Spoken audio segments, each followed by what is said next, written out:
Historia, libros y banderas, el podcast de agricultura sobre nuestro pasado, política, textos y propuestas para conocer y comprender los grandes cambios que vive Chile y el mundo. El historiador y académico Alejandro San Francisco, junto a un invitado, con una relajada pero profunda conversación, analizarán los cambios que vive hoy nuestra sociedad. Historia, libros y banderas, con el historiador y académico Alejandro San Francisco. En CMPC llevamos un largo camino fortaleciendo nuestro trabajo, lo que nos ha permitido desarrollar distintas iniciativas junto a comunidades, por ejemplo, con la recuperación de un árbol extinto o el restablecimiento de agua potable en zonas rurales, la conexión del turismo y cultura a través de una sola ruta, o también el desarrollo de envases reciclables y amigables con el medio ambiente. Son esos y otros desafíos los que hoy nos permiten creer en el valor de las soluciones inspiradas en la naturaleza. CMPC, creando valor natural. Conoce más en cmpc.com. Hola, ¿cómo están? Qué gusto verlos. Soy Alejandro San Francisco y estamos en Historia, Libros y Banderas, nuestro podcast semanal.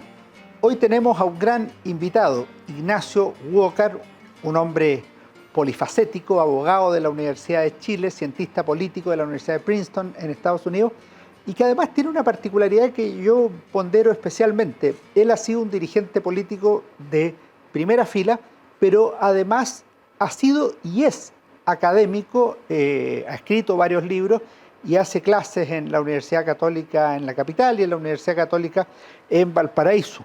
Entre los muchos libros que ha publicado hay temas de religión y política, de historia del pensamiento socialista o del socialismo en Chile, es uno de sus primeros libros, y también tiene otros trabajos, y ya vamos a ver cuál lo hemos invitado hoy. Fue presidente del Partido Demócrata Cristiano, el más importante de Chile en la segunda mitad del siglo XX, y hoy lo hemos invitado a conversar de este libro, que tiene una portada muy especial, Pasión por lo posible. Es Elwin, la transición y la concertación, con una portada donde aparece ni más ni menos que Patricio Elwin, Eduardo Frei Ruiz-Tagle, Ricardo Lagos y Michelle Bachelet. Primero que todo, muchas gracias por estar acá, Ignacio. ¿Cómo estás tú? Encantado, Alejandro. Tú sabes que yo te leo mucho. Así me has contado. Así que para mí es un honor conversar sobre este libro, pero sobre nuestro país, que es nuestro gran interés y pasión. Muchas gracias, Ignacio. Y lo primero que te quería preguntar efectivamente es cómo nació este libro, porque este libro es un libro que yo le veo dos partes o dos almas. Es un libro de historia, de politología, pero también es un libro en que está tu vida volcada ahí, tu experiencia de primera política y todo eso. Y por la fecha de publicación, que es el 2020, veo una especie de reivindicación de la concertación de partidos por la democracia. Absolutamente. Bueno, mira, es bien curiosa la historia. A ti que te gustan las fuentes primarias y los archivos, igual que a mí. Yo había perdido una elección, una reelección como senador. Volví a la vida académica, que es mi segunda vida, ¿no? Y uno empieza a ordenar el archivo que tiene. Yo tengo una gran biblioteca, tengo un buen archivo. Y descubrí, Alejandro, 10 cajas, así grandes, con notas, con minutas, con documentos del año 85, el Acuerdo Nacional. Perfecto. Año 85, hasta el 95. Ya. O sea, todo el gobierno de Elwin, yo trabajé con Edgardo Benninger y con el presidente Elwin durante los 4 años de la moneda, y empecé a leer y releer, y bueno, se me abrió el apetito, y empecé a escribir un libro, y vino octubre del 2019. No son 30 pesos, son 30 años, ¿no? Entonces dije, bueno, este libro, que había avanzado como 2/3, ahora tiene otro significado, que es estudiar, ¿no es cierto?, la transición a la democracia, la transición pacífica, y el gobierno de Elwin, porque se cumplían 30 años desde que asumía, en 1990. Así que alcancé a presentar este libro a propósito del estallido social, pero lo estaba escribiendo mucho antes. Perfecto.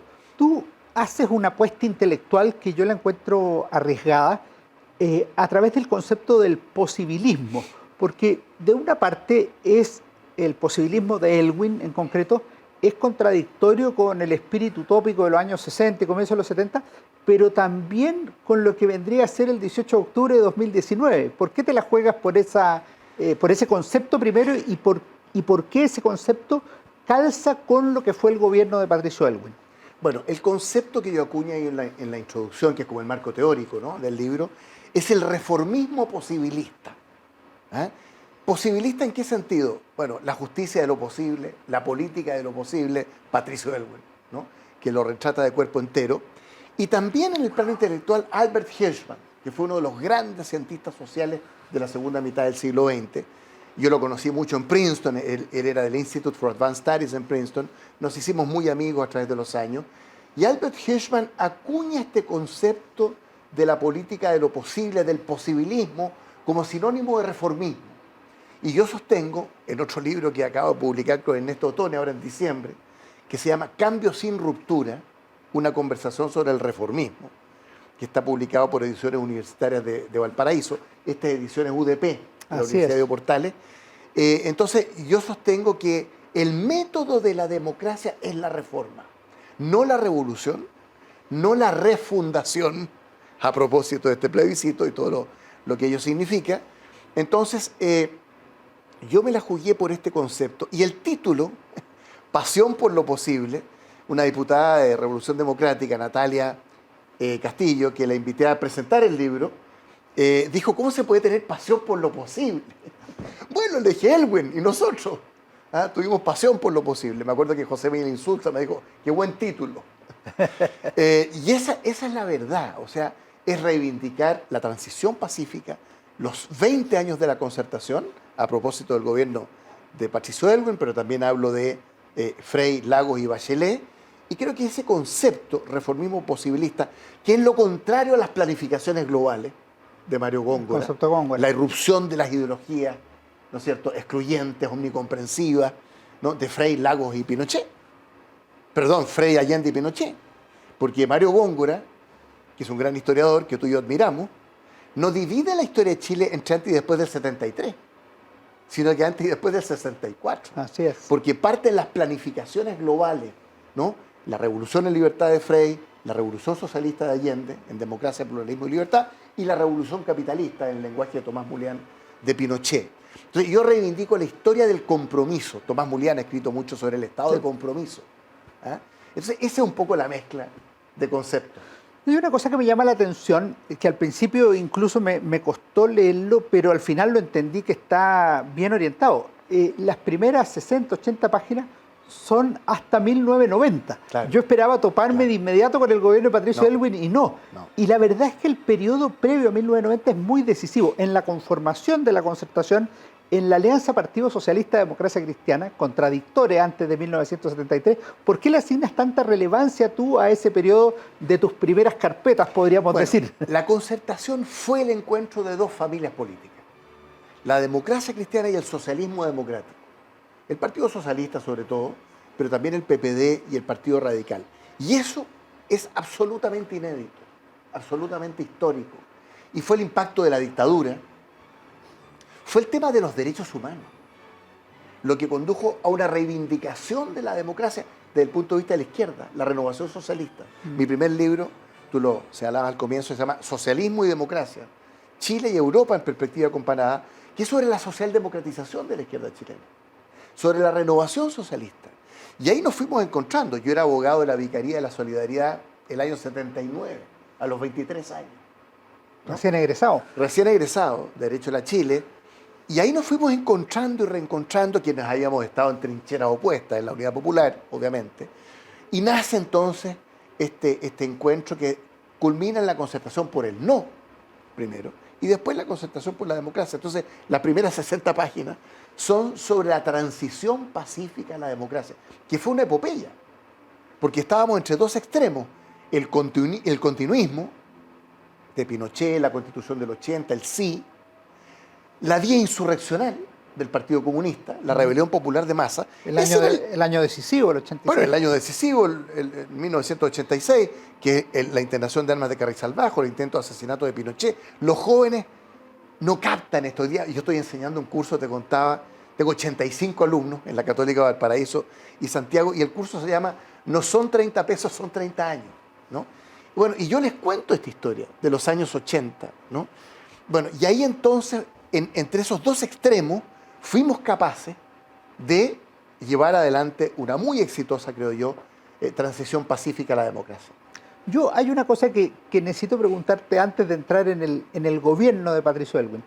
Cuando yo hablo con dirigentes socialistas, ellos esperaban más a alguien como Gabriel Valdés en 1990. Y a posteriori todos reconocen una grandeza, un carácter de estadista de Patricio Aylwin. ¿Qué me puedes decir y qué le puedes decir a los auditores de Historia, Libro y Bandera de Patricio Aylwin, ya hace varios años fallecido? Bueno, Patricio Aylwin es de los grandes políticos de la historia republicana y democrática de Chile, ¿no? Su trayectoria. Acaba de salir un libro maravilloso de los escritos inéditos. Sí. ¿Ah? Que es una belleza. De la Católica Valparaíso. Claro, sí. Ya lo leí entero. Es una joyita. Con discursos de Patricio. Con los discursos desde los 15 años. Sí, en notable. el Liceo de San Bernardo. Una gran fuente de documentación. Entonces, Patricio Aylwin, con Eduardo Frei Montalva, con Ricardo Lago, con Gabriel Valdés, son emblemas de lo mejor de la historia republicana y democrática de Chile, ¿no? Y Aylwin, que tuvo esa frustración, él dijo, pertenezco a una generación fracasada en los años de la dictadura. Él sintió siempre la responsabilidad del quiebre democrático, a pesar de que hizo todo lo posible, como lo demuestra el último de los artículos de este nuevo libro, un discurso ante el Consejo Nacional de la Democracia Cristiana, el del 8 de septiembre del sí. 73, Así es. 3 días antes del golpe. El sábado. El sábado, donde Aylwin dice, mientras exista una posibilidad de una salida democrática, me la voy a jugar. Pero él sintió la frustración de su generación, de no haber podido impedir el quiebre. Y después viene en junio del 84 su famoso discurso en el Liche, una salida político-institucional, que varios de nosotros, yo era la juventud democrática cristiana, dijimos, pero ¿qué le pasó a don Patricio? Si nosotros estamos aquí en la lucha en la calle. Se vendió. En la protesta, no, yo nunca llegué pero a eso. mucha gente lo acusó. Claro. Y él tenía toda la razón. Dijo, mire, hay que reconocer que esta Constitución es un hecho. Para mí es ilegítima, dijo, en ese discurso. Pero es un hecho que existe una Constitución. Bueno, esa tesis se impuso el año 88-89. Y ciertamente que Patricio Aylwin era el hombre de la transición. Así como Frei después fue el hombre del desarrollo, de la modernización. Y faltó un periodo para Gabriel Valdés. Faltó un periodo para Gabriel Valdés. Que era el periodo... Pero así es la política. 86-90 era el periodo para Gabriel Valdés. Faltó que era el líder periodo de la Alianza Democrática. Sí, claro. ¿Cuáles serían los ejes de la concertación de partidos por la democracia en su primer gobierno? Por lo que yo veo en tu libro, sería la democracia de los consensos básicos, siguiendo el concepto de Edgardo Benninger, el crecimiento con equidad y los derechos humanos como un fundamento ético de la agrupación original de 17 partidos y después fundamentalmente de 4 agrupaciones. Eso fue exactamente.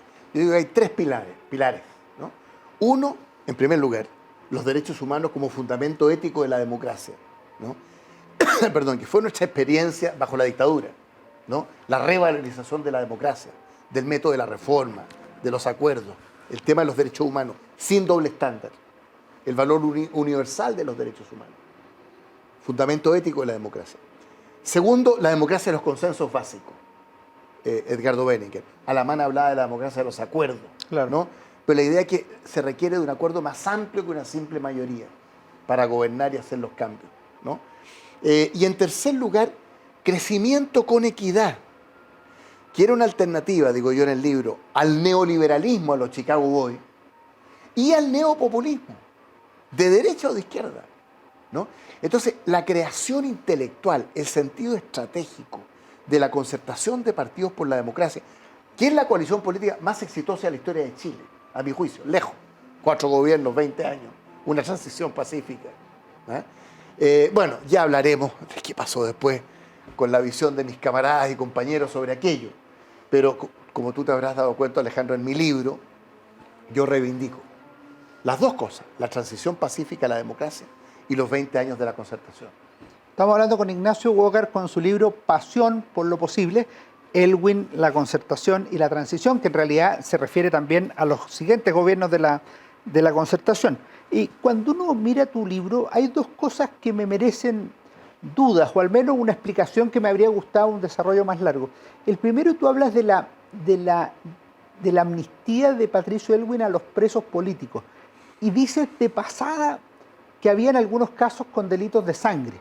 Esos no son presos políticos, eso sería delitos terroristas o delitos comunes y corrientes, pero no serían presos políticos de conciencia. Esa es la primera duda que me quedó.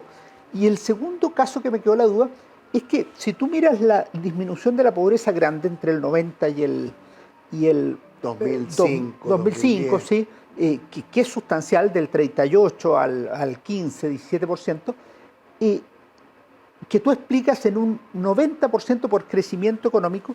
La verdad es que el crecimiento económico venía del año 84 y de hecho el 87, tú lo nombras una vez, pero bien al final del libro, había 45% de pobreza, o sea, en los últimos 3 años de Pinochet. Y el 90 había 38, o sea, en los últimos 3 años de Pinochet bajó 7% en la pobreza. O sea, ahí hay una continuidad del crecimiento económico. Lo pregunto porque es un tema relativamente abandonado, el tema de la necesidad del crecimiento económico también como motor de la superación de la pobreza. A ver, 2 temas bien de fondo, los que estás planteando. Trataré de ser muy breve, esos temas muy de fondo. En el tema de la amnistía, que fue la autoamnistía del 76, de Pinochet y la dictadura. 78. Fue cuando llegó Sergio 78, Fernández, sí. Exacto. El 78 se dicta una autoamnistía, ¿no es cierto? Una amnistía que también significó fue 2 cosas, libertad de los presos políticos. Fue amnistía y autoamnistía. Sí, y autoamnistía, pero sobre todo hablemos de violaciones a los derechos humanos. Lo que dice Brian Lampman y Elizabeth Lira es que toda amnistía es a la vez autoamnistía. Sí, ya. Pero evidentemente que esto creó una sensación de impunidad frente a las violaciones a los derechos humanos, ¿no? Porque del otro lado, los presos políticos, todos sabemos el tipo de, si era abogado de la Vicaría, 79. Así que todos sabemos, yo sabía cómo funcionaba eso. ¿Ah? El cheque en blanco que le dio el Poder Judicial a la dictadura durante 15 años. Yo fui testigo de eso. ¿Ah? A mí no me vienen con cuentos. Yo lo viví en carne propia. Bueno, entonces, cuando asume Aylwin, en el programa de gobierno, yo fui el secretario técnico de la parte político-institucional del programa, con Edgardo Benninger, con Enrique Correa, hablábamos de derogar la ley de amnistía del año 78. Bueno, no tuvimos mayoría, obviamente, en el Parlamento, pero la doctrina Aylwin, que yo cito ahí, bajo su gobierno, Aylwin dice en una carta a la Corte Suprema, mire, la amnistía no impide la investigación de los hechos y la determinación de los responsables. La amnistía lo que borra es la sanción. La pena. Y por lo tanto insta a la Corte Suprema, a los tribunales de justicia, a investigar los hechos y la determinación de los responsables. Esa fue la doctrina de Aylwin, porque los delitos de lesa humanidad en el derecho internacional de los derechos humanos no admiten ni amnistía ni prescripción. Ese es el derecho internacional de los derechos humanos. Bueno, y la doctrina Aylwin fue tomada en la segunda parte de la década, bajo el gobierno de Frey con Soledad Alvear, que hace un cambio importante en la Corte Suprema, mucho más allá. Cuando él habló de la justicia de lo posible, él de repente dijo, yo nunca pensé que íbamos a llegar tan lejos en la justicia de lo posible. A algunos, sobre todo gente joven, les parece justo a poco. En Chile se avanzó muchísimo. Hasta el día de hoy, mientras aquí estamos conversando, está Punta Peuco. Y tú lo comparas con otros países también. ¿Cómo? Tú lo comparas con otros países. Uruguay, España, Argentina, ¿no es cierto? Las leyes de obediencia debida, en fin, que hubo impunidad en todo el mundo. Sudáfrica, ¿verdad? A cambio de impunidad. ¿Para qué decir Corea del Sur, Taiwán? Chile fue el caso en el mundo en que más se avanzó en violaciones a los derechos humanos, verdad, justicia y reparación, en el mundo. No hay otro caso parecido. ¿Ah? Contreras fue condenado en Chile, el jefe de la DINA, en el año 95, y tomado preso, ¿no? Entonces, a mí me da mucha rabia cuando se dice, se piensa, sobre un sector de la izquierda, algo ha penetrado en los jóvenes, que aquí hubo virtualmente impunidad. Mentira. Aquí la justicia de lo posible en materia de violación a los derechos humanos, verdad, justicia, reparación, llegó muy lejos. Y Aylwin fue muy importante en esa materia. Segundo tema, pobreza. Yo no quiero mezquinar. O sea, obviamente con Hernán Vigi el país empezó a crecer y las exportaciones empezaron a crecer. Ahora, el balance de los 15 años de la dictadura en materia económico-social es desolador. Crecimiento promedio durante 15 años 2,9. Crecimiento promedio de los 20 años en la concertación 5%. Pero ¿cuánto fue los 15 años antes del 73, por ejemplo? ¿Cómo? ¿Cuánto fue los 15 años antes del 73? Bajísimo. ¿Y cuál era el nivel de Bajísimo. pobreza con que se recibió el país el 73, por ejemplo? Altísimo. Era más del 70%. Pero hablemos del 90, porque el libro claro. es sobre el 90. No, está bien. Si lo que pasa es que a veces aparece como que la pobreza hubiera aparecido el 73 No. y el 90 se empieza a superar. Tú eres un gran historiador. Aníbal Pinto, 1959, Chile, un caso de desarrollo frustrado. Eso es, pues, era un país muy pobre, Bueno, con Jorge Ahumada, con en vez de desarrollo la miseria. institucional relativamente estable. Yo no te quiero contradecir. Chile en el siglo XX fue un caso de desarrollo frustrado. Y al año 73 la pobreza y la extrema pobreza campeaba. Pero el supuesto milagro de los Chicago Boys y del neoliberalismo, que no es tal, ¿no? Que tuvo un crecimiento promedio. Nosotros recibimos un país con una inflación anualizada de 27%, 15 años después 17 años después del golpe, por favor. ¿Ah? Nos acostumbramos durante 20 años a 2% con la concertación. Entonces, cuando nosotros impulsamos el crecimiento alto y sostenido, que fue 5% promedio anual durante 20 años, uno de los promedios más altos del mundo con China, bajamos la pobreza de un 40% el año 90 a un 8,6%. Notable. El año 2010. Y el 80% de eso fue crecimiento. Según José Pablo Arellano, 90, otros dicen 70, más o menos 80%. Pero la tendencia es clara. Claro, sin crecimiento no hay equidad. Por eso, crecimiento con equidad no es a los Chicago el derrame, la política, el chorreo, el trickle-down economics que dicen los economistas gringos, ¿no? Y tampoco el populismo que termina matando la gallina de los huevos de oro.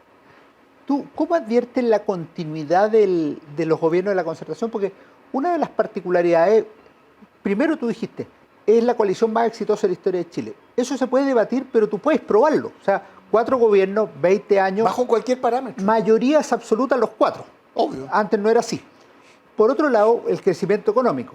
Por otro lado, la reducción de la pobreza. La reducción de la pobreza. Alguien puede decir, oye, pero no eran tan buenos. Bueno, comparado con otro, el pueblo lo elegía. Y además gobernaron las dos almas de la concertación. Democracia cristiana primero, Elwin Frey, socialismo segundo, Lagos Bachelet. ¿Cómo ves tú esa continuidad? Bueno, la continuidad esencial está dada en esos 3 pilares. Los derechos humanos, fundamento ético de la democracia, los consensos básicos y el crecimiento con equidad. Y una nave estibada, porque esta coalición de dos almas que dices tú, democracia cristiana, del socialismo democrático, aunque era bastante transversal todo. Acuérdate que estaba autocomplaciente, autoflagelante. Sí. Eso cortaba. Se cruzaban. Se cruzaba. Bueno, entonces el equilibrio estuvo justamente que hay 2 presidentes de la democracia cristiana, Patricio Aylwin y Eduardo Frei, cada uno con sus características propias. Aylwin fue el presidente de la transición. Frei fue el desarrollo y la modernización. Un gobierno sobre el cual se ha dicho poco. Fue un tremendo gobierno en materia de desarrollo y modernización. Y después el primer socialista en entrar a la moneda después de Salvador Allende. Potentes. El sector de la izquierda que ha tratado tan mal a Ricardo Lagos entenderá que la principal responsabilidad de Lagos era demostrar que un socialista podía terminar su gobierno. Y terminar bien, terminó con 72% de aprobación. El país creciendo al 5%. El primer socialista en entrar a la moneda. Y después la primera mujer en la historia de Chile. También ¿De qué estamos hablando? A mí me empieza a dar rabia esto. Hay una cosa en que yo noto una decadencia progresiva de la concertación en 2 cosas, que no son tema de tu libro, pero te lo pregunto aprovechando esta agradable conversación, Ignacio. La primera que me llama la atención es una pérdida de vitalidad en las ideas.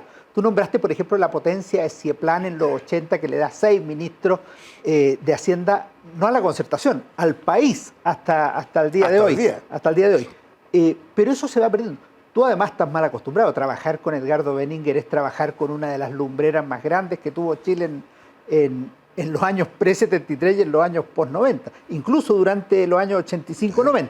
O sea, realmente eso es el primer vacío que yo noto que se va perdiendo en la concertación.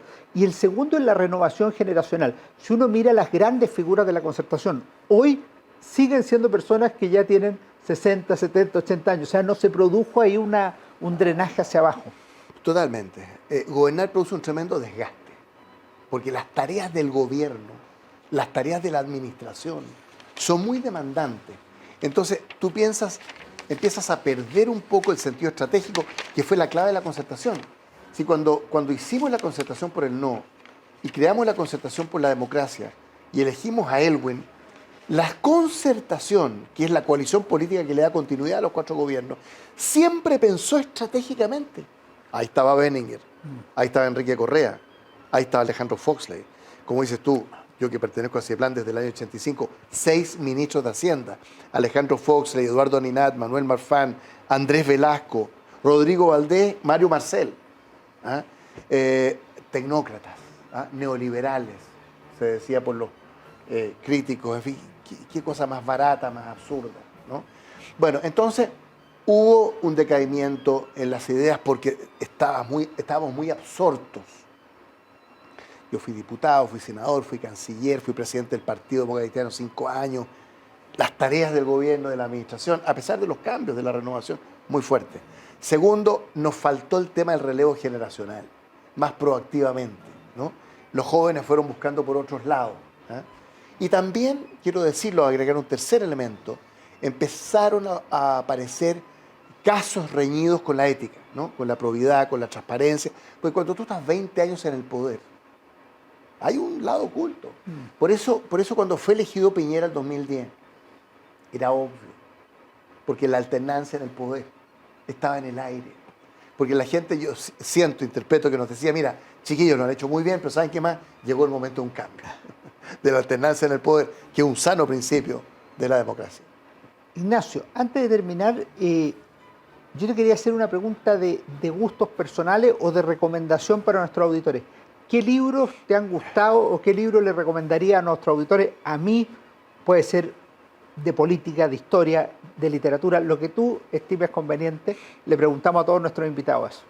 Mira, yo leo como de 5 o 6 libros a la vez, simultáneamente. Está muy bien. Y veo el estado de ánimo, el día, en la semana.